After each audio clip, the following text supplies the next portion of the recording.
Welcome to Not Milk Never Milk. Subscribe if you're lactose intolerant. You start by preparing the account and documents so enrollment is fast. Sign into your Apple ID and enable two-factor authentication. This prevents delays during identity checks. Decide now whether you need an individual or organization membership, because organizations require a DUNS number and representative verification. Once done, have a company phone and email ready for calls. These are often used to confirm authority. Make sure payment method is ready.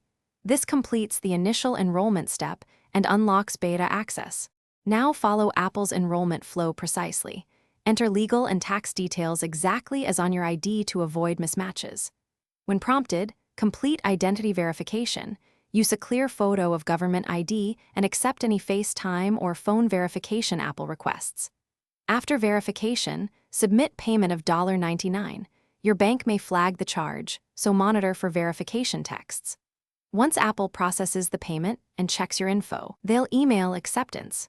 Make sure to check spam or alternate inboxes so you don't miss the invite. After acceptance, sign into Developer. Apple, COM and download Xcode Beta or enroll devices in test flight.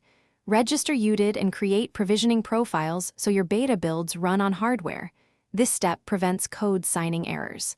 Once your team is set, upload a build to App Store Connect and invite testers via test flight. If something breaks, like membership stuck in pending or build rejections, contact Apple Developer Support with your enrollment ID and screenshots.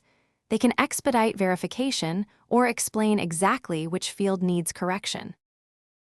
Thanks for watching. If this was helpful, leave a like and consider subscribing. See you next time.